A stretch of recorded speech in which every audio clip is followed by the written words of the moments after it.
হে জগতবাসী, আজ আমি শামীম আলী চিশতি আপনাদের সামনে একটি আলোচনা নিয়ে আসলাম। সেই আলোচনাটি হলো যে আমরা কোরআন হাদিস সমস্ত গ্রন্থ আমরা পড়ে শেষ করব। 104খান কিতাব আছে। মুসলমান জাতি যারা মুসলমান ধর্মে আছে তারা কিন্তু 104খান কিতাব তারা মানে।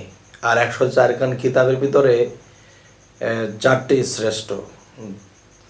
সেটি হলো যে হযরত মুহাম্মদ সাল্লাল্লাহু আলাইহি সাল্লামের কাছে কোরআন, এবং ঈসা আলাইহিস সালামের কাছে ইনজিল শরীফ, তাওরাত শরীফ আসলো, মুসা আলাইহিস সালাম জবুর আসলো, দাউদ আলাইহিস সালাম। তাহলে চারজন শ্রেষ্ঠ নবীর উপরে চারটি শ্রেষ্ঠ কিতাব নাজিল হইল। তো এখন আমার কথা হলো যে শুধু এই চারটি কিতাব কেন আর 104খান কিতাব কেন, যে এই বিশ্বের সমস্ত পুস্তক পড়ে শেষ করব, কিন্তু কখনো আমরা আল্লাহ রাসূলের কোনো উদ্দেশ্যই পাব না। আল্লাহ রাসূলকে দেখা যাবে বা আল্লাহ রাসূলের আমাদের সাথে সাক্ষাৎ দেবে বা এদেরকে আমরা আপন করে পাব, এটা কখনোই সম্ভব হবে না। আল্লাহকেও পাবো না, রাসূলকেও পাবো না, যদি আমরা কিতাব বা পুস্তকের মধ্যে থাকি। আচ্ছা, তাহলে আমরা যদি আল্লাহকে পেতে হয় তাহলে কি করতে হবে? যে আল্লাহ প্রাপ্ত একটা কথা আছে যে পীরে আল্লাহ প্রাপ্ত বিষয় সত্য তত্ত্ববিধান পীরের কাছে। এখন এই কিতাব কিন্তু আমাকে শিক্ষা দিতে পারে না, বা কিতাব কিন্তু আমাকে পড়াইতে পারে না। কিতাবকে আমার পড়তে হয় এবং আমি পড়িয়া আমার জ্ঞান করিয়া বুঝতে হয়। তাহলে বোঝা গেল আরও একটি কিতাব আছে, সেই কিতাব কথা বলে। আরও একটি কিতাব, সেই কিতাব কথা বলে। সে মানুষ সেবা করতে পারে, মানুষকে শিক্ষা দিতে পারে, মানুষকে বিপদ আপদ হইলে তাকে সহযোগিতা করতে পারে।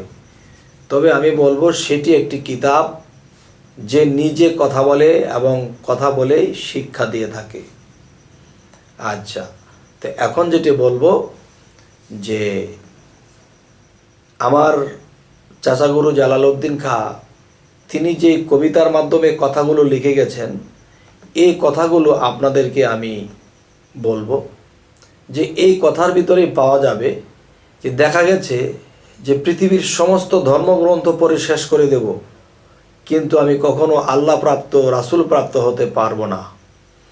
তাই তিনি লিখেছেন, মানুষ থিয়া খোদা ভজো এ মন্ত্রণা কে দিয়াছে, মানুষ ভজো কোরআন খোঁজো পাতায় পাতায় সাক্ষী আছে, খোদাই নিহি ছায়া কায়া স্বরূপে ধরেছে মায়া, রূপে মিশে রূপের ছায়া ফুলকলি ছয় প্রেমের গাছে, আরব দেশে মক্কার গড় মদিনায় রাসূলের কব্বর, বাইতুল্লাহ শূন্যের পাথর মানুষে সব করিয়াছে। এবার মানুষে করেছে কর্ম কত পাপ আর কত ধর্ম, বুঝিতে সেই নিঘুর মর্ম মন মহাজন মধ্যে আছে। এবার খুলবে যখন দিলের কপাট, দেখবে তবে প্রেমের হাট, মারেফত সিদ্ধের ঘাট সকলই মানুষের কাছে।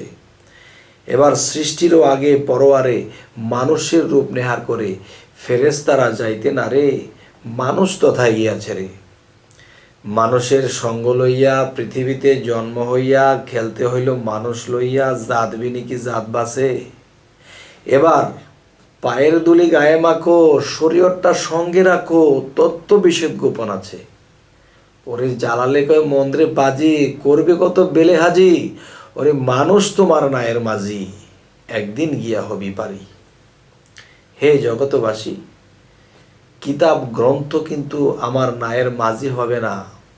আর আমার নায়ের মাঝি যিনি হবে তিনি কথা বলে, তিনি মুর্শিদ, তিনি আমার কিতাব, তিনি আমার জীবন্ত কিতাব।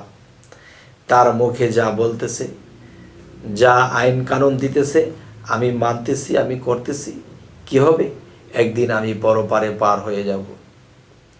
হে জগতবাসী, আজকের যে আলোচনাটি, এই আলোচনাটি বোঝানো হলো যে পীরে আল্লাহ প্রাপ্ত বিষয় সত্য তত্ত্ববিধান পীরের কাছে।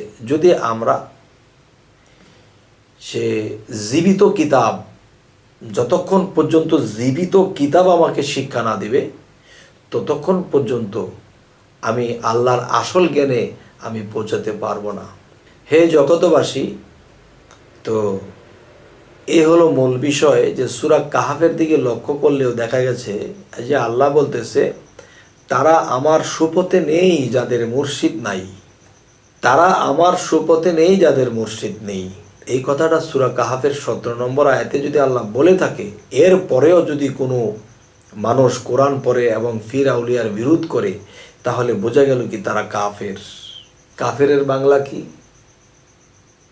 অবুঝ। যারা বোঝে নাই এরাই তো নবীকে আঘাত করছে, নবীকে মারছে, তাহলে তারা অবুঝ, অবুঝই কাফের। তাহলে যারা কোরআন পড়ার পরেও দেখা যাচ্ছে কাফের রয়ে গেল, এখন ওই মুখে বন্ড ফির ধরছে, ফির ধরলেই বন্ড হয়ে যায়। আর কোরআন বলতেছে যারা পীর ধরলো তারা কাফের খাতায় তাদের নাম থাকে না, আর যারা পীর মুর্শিদ ধরে নাই তারা কাফের, তারা বিশৃঙ্খলাকারী, তারা অজ্ঞানী, তারা সুপথে নেই। একথা কোরআনে আল্লাহ স্পষ্ট করে বলেছে।